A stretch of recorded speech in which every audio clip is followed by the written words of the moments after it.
E Melquisedeque, rei de Salém, trouxe pão e vinho, e era este sacerdote do Deus Altíssimo.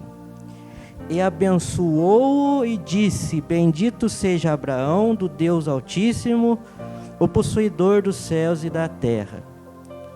E bendito seja o Deus Altíssimo, que entregou os teus inimigos nas tuas mãos, e deu-lhe o dízimo de tudo. Amém. Até aí, irmãos. Glória a Deus. Irmãos, vamos falar hoje um pouquinho aqui, não necessariamente sobre o dízimo, até porque o dízimo em si, embora não pareça, ele é uma coisa muito complexa, irmãos, né? Não é o simples fato de contribuir com dinheiro na casa do Senhor, não. Mas não tem problema, mesmo que não dê para falar muito, a gente vai tentar aqui a palavra de Deus em si, quando nós meditamos nela, né? Ela é o suficiente para nos alimentar, e qualquer coisa num próximo culto a gente continua e vamos lá. Amém? Irmãos, eu queria falar um pouquinho aqui a respeito sobre o dízimo, mas não do dízimo que a gente dá aqui na igreja. Não falar especificamente, não, pelo menos não já agora de início. Eu queria trazer à luz do que é esse ato que a gente faz na igreja, que vem desde o começo do mundo, né? O ato de contribuir na igreja, o ato de dizimar. Quando você começa a falar que você vai pregar uma palavra dessa, parece vai ser meio xoxo hoje, né? Dá uma impressão meio assim, né? Mas não é, não. Até porque quando a gente descobre o verdadeiro sentido do ofertar, porque aqui também é uma questão, sabe, irmãos? Dízimos e ofertar. Mas quando eu falo dízimo e oferta, não estou falando igual está escrito ali no envelope, né? Tem o dízimo, a ordenança e a oferta, que é o além. Não, eu estou falando de um outro tipo de oferta, que vai além do dinheirinho. Amém? Irmãos, para a gente começar a entender um pouco sobre essa questão, eu vou falar dízimo mesmo, mas do dízimo, de oferta a Deus. É uma coisa tão complexa que, para você entender, nós precisamos voltar no começo, na criação do mundo. Talvez você vai falar assim: ô louco, precisa voltar tanto assim? Precisa. Especificamente quando entra o pecado no mundo. Irmãos, nós precisamos voltar lá em Adão, quando o homem então desobedece a Deus e entra o pecado no mundo. Para começar, nós ir caminhando. Vamos lá. Irmãos, nós sabemos que antes do pecado, o homem tinha um relacionamento com Deus. Amém? Não tinha?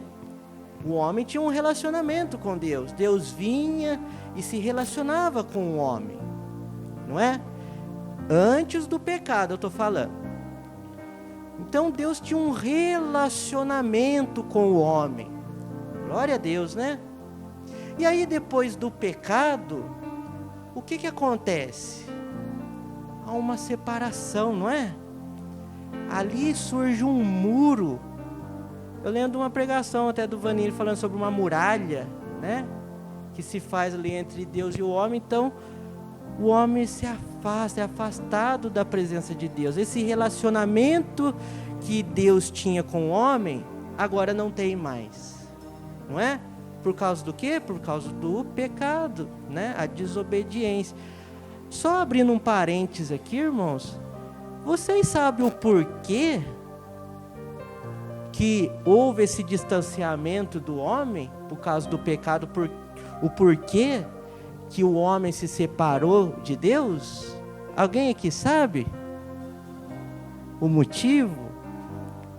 Por que que depois que o homem pecou, esse relacionamento do homem com Deus foi quebrado? Alguém sabe o porquê? Sim, mas por que Deus não suporta o pecado? Glória a Deus, irmã Elza. Deus não pode ir com o pecado, irmão, simplesmente pelo fato que Deus é santo. Simplesmente por isso. Em Tiago lá diz o quê? Ninguém sendo tentado diz que a tentação vem de Deus, porque Deus mesmo não pode ser tentado. Nele não habita trevas alguma, Ele é luz, ou seja, Deus é santo, não há mancha, não há culpa em Deus. Por isso, essa quebra, esse relacionamento com o homem foi quebrado, porque agora o homem tinha a mancha do pecado, e Deus é santo. E aí, o que acontece? Algo precisa ser feito, para que esse relacionamento volte a acontecer. Né? E qual que é o meio encontrado para isso? A oferta, o sacrifício. Não é? Nós temos o primeiro caso daí, de 2 irmãos que vão ofertar a Deus. Um de qualquer jeito e o outro com todo o amor, com toda a dedicação, não é? Caim e Abel. Quando nós chegamos em Caim e Abel, irmãos, a palavra de Deus vai dizer que Caim vai lá e pega algumas coisas lá, né? Ele era agricultor e vai lá e pega qualquer mato lá e apresenta ao Senhor como oferta. Mas quando chega Caim, a Bíblia fala que ele pega o quê? O primogênito. Aí fala que ele oferece as gorduras. Sabe o que está querendo dizer aquela palavra lá, irmãos? Que ele ofereceu a Deus em sacrifício, além de já ser um primogênito, o primeiro do seu rebanho ali, que ele cuidava, ele ofereceu a Deus, além de já ser um primogênito, já era, né, já era uma oferta boa. Ele ainda oferece as melhores partes daquele animal. E aí você fala assim, qual é a diferença? Né? Caim, querendo ou não deixou também de ofertar, não é verdade? Mas qual é a diferença? Irmãos, às vezes, o homem, ele não dá o valor que é devido às coisas de Deus. Você sabia disso? Você sabia disso? O próprio dízimo e a oferta mesmo. A salvação, muitas das vezes, né? Sabe lá em Mateus 7, quando a palavra de Deus vai falar lá sobre não julgar? Quem lembra dessa palavra de Mateus 7? Não julgueis, para que, né, vocês não sei o que. Quem lembra dessa palavra? Aí depois ele vai falando lá, depois sabe o que ele pega e fala lá um pouquinho lá para baixo? Ele vai falar sobre não jogar pérolas aos porcos, não é? Tem gente até que tem uma certa dificuldade de entender isso. Ele está falando, sabe o que, irmãos? Que esse ato da gente olhar e julgar, aliás, irmão, deixa eu falar uma palavrinha a respeito disso aí, sobre o julgar. Lá é interessante que a Bíblia fala para o quê? Não julgar, não é? Que está escrito lá? Não julgueis, não é? Uma das primeiras palavras, Mateus 7, capítulo 7, versículo 1. Não julgueis. Por quê? Muitas das vezes eu e você, por sermos homem, falho, podemos julgar mal, não é verdade? A gente olha, vê alguma coisa e acha que é assim, que é assado, e já faz um julgamento. E podemos julgar mal. Mas você sabia que mesmo se você estiver julgando certo, você não deve julgar? Não julgueis. Não julgueis, não cabe a nós. Nem o Filho do Homem veio para julgar, não é verdade? Ele está falando assim, não julgueis. Ou seja, mesmo que você esteja certo, mesmo que você está vendo algo ali, entendeu? Você está fazendo um julgamento correto. Nossa, aquela pessoa está fazendo algo aí. Não julgue. Você fala, como não? Eu vou deixar uma coisa errada e não vou falar nada? Sabe por que você não pode julgar? Porque Jesus falou assim, ó, eu não julgo, sabe por quê?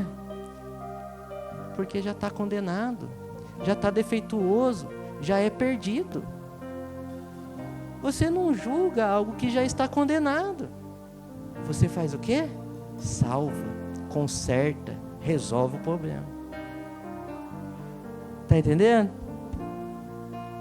Então, irmãos, quando lá ele está falando dessas coisas, você pode ver que ele fala que aquilo lá, você precisa priorizar e dar valor àquilo, o ato de não julgar, porque quando você não faz isso, é como se estivesse jogando pérolas, joias preciosas aos porcos para eles pisarem.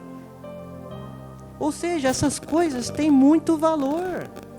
As coisas de Deus, tem gente que não dá valor em você obedecer os mandamentos de Deus, né? As vontades de Cristo, né? Os mandamentos que resumem o amor ao próximo como a ti mesmo, né? Nesse mesmo capítulo 7 de Mateus, num dos últimos versículos lá, versículo 12, vai dizer lá, aquilo que querem que vos façam, façais aos outros. Essas coisas são pedras preciosas de muito valor. Ofertar a Deus é algo precioso.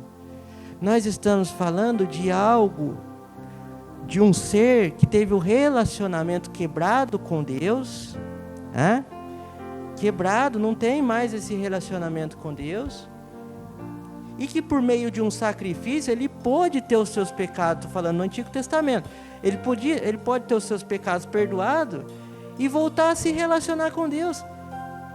Abel tinha essa visão, Caim não.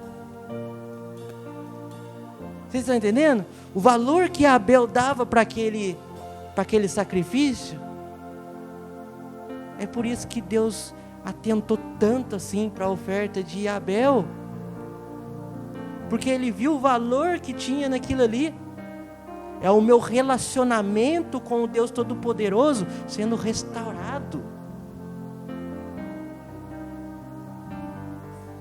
Caim não. Caim não deu essa atenção. Vamos para o texto que nós lemos? Alguém simplesmente falou assim para Abraão, que Deus te abençoe. Ele foi lá e deu a 10ª parte que ele tinha conseguido. Olha o valor para um Deus abençoe. Já parou para pensar?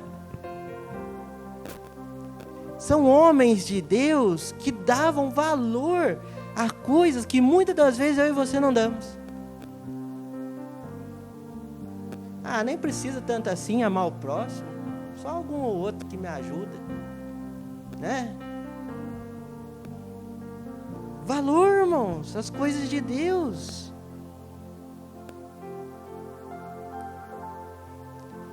O fariseu, quando chega na sinagoga lá e vê o cobrador de impostos, e começa a se gabar, porque eu não sou avarento, eu jejuo 2 vezes na semana, eu dou o dízimo e a oferta de tudo que ganho, não sou como esse cobrador de impostos. Mas o cobrador de impostos, Senhor, me perdoe, porque sou falho e pecador. Certa vez Jesus estava também na sinagoga e estão lá os fariseus ofertando e dizimando. Chega a viúva e dá apenas 2 moedinhas. Em verdade vos digo que essa viúva ofertou mais do que todos que aqui estão. A sua oferta foi de maior valor. Quando se trata do dízimo dinheiro, não é uma questão monetária. E é como esse corinho que a gente canta toda vez. Quem dá com alegria. Esse corinho é 2 Coríntios capítulo 9, versículo 7. Quando Paulo diz que cada um dê conforme propôs no seu coração. Porque o que importa é dar com alegria. Vocês estão entendendo? Aquele que dizima, aquele que oferta, quando eu estou falando de dizimar e oferta, vocês sempre gravam aí na sua cabeça, não é pegar o dinheiro e pôr dentro da salva. O dízimo é contribuir para a obra de Deus. Por que que eles matavam um animal no Antigo Testamento e ofereciam a Deus? Por causa da salvação, né? Para tirar os pecados, não é? Não era isso? Então eles faziam aquilo, era para isso, era um ato, era um ato daquilo de resolver o problema do homem que ele tinha, do pecado, da perdição. E quando olhava para esse lado aí, ele tinha que dar o devido valor. Opa! Né? Vou contribuir para fazer a obra de Deus. Seja monetariamente, seja indo lá, contribuindo com a minha presença, seja indo lá louvando, adorando, buscando, como for, se é para contribuir para que as pessoas sejam salvas, eu vou fazer igual Abel, não igual Caim. Igual Abel. Vou pegar o melhor, como se o melhor ainda não fosse o suficiente, desse melhor ainda vou dar as melhores partes. Oh, glória, né, irmãos? Todos nós devíamos servir a Deus assim. Pode ver quando Anani e Safira aconteceu aquele caso trágico com eles, deles morrer, não foi questão de dinheiro. Não foi questão que eles ficou com o dinheiro. Pedro falou assim: meu amigo, o terreno era seu.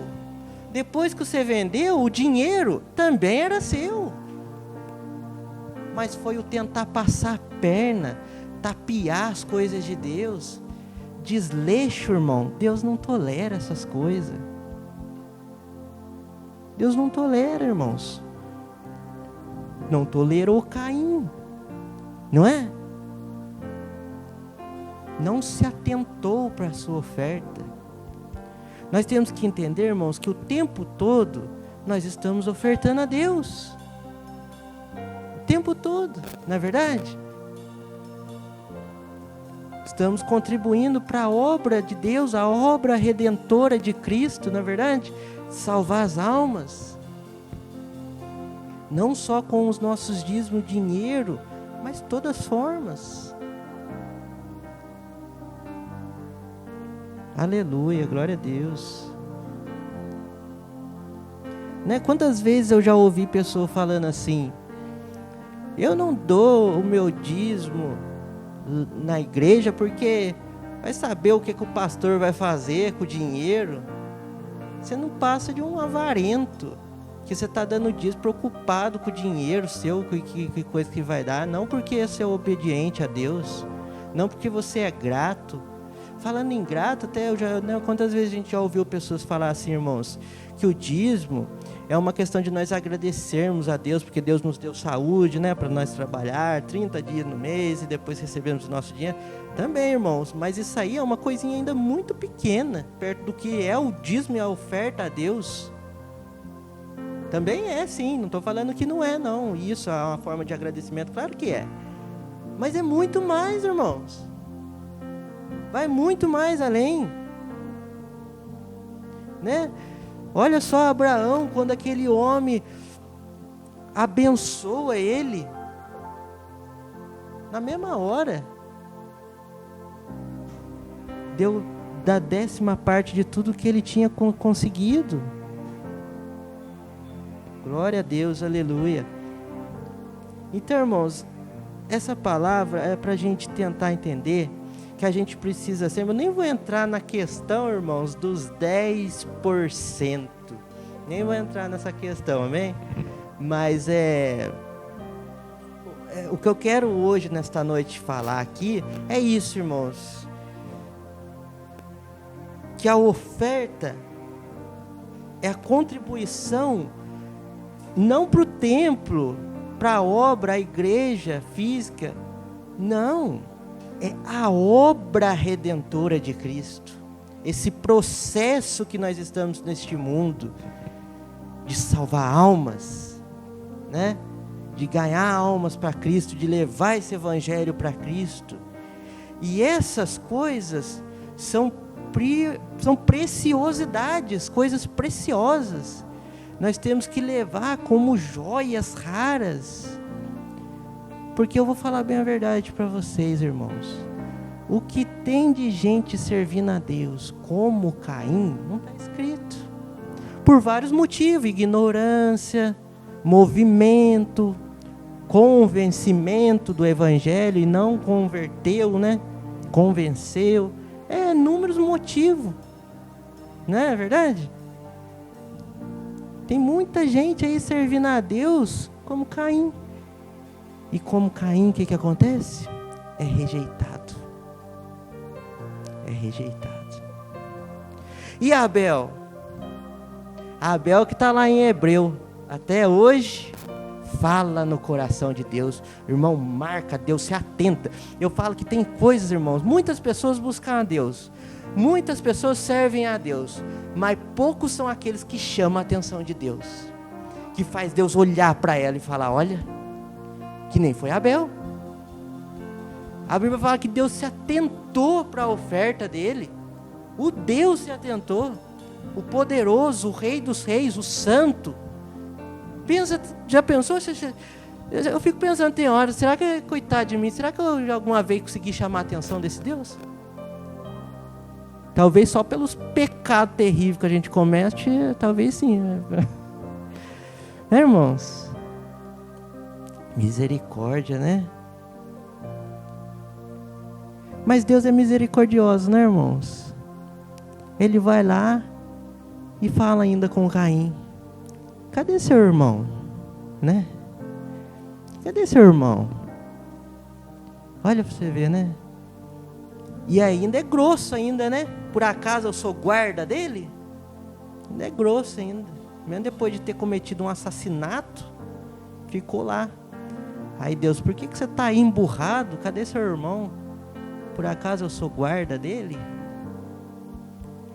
E aí, irmãos, Deus ainda dá uma chance a ele, mostra para ele, né, que ele estava errado, que por causa de um erro ele cometeu outro erro, castiga ele, e o castigo, a correção, né, a gente sabe que é para nos melhorar, para nos consertar, e tem misericórdia. Ele diz: eu não vou poder suportar esse castigo.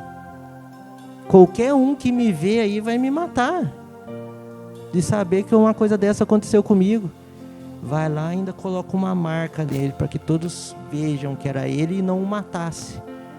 Olha para você ver, né, irmãos? Então, irmãos, é aquela palavra de Isaías 66. Deus está sempre atentando para nós, está olhando para nós, né? Deus quer que eu e você façamos o melhor, mesmo quando nós não fazemos, né? Mesmo quando nós não damos o devido valor às coisas de Deus, Deus está te chamando, né? Como foi lá falar com Caim.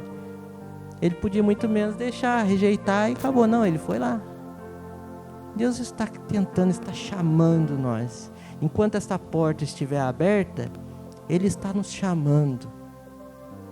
Amém? Glória a Deus. Fica com essa palavra em nome de Jesus. Vamos ficar de pé e vamos fazer uma oração?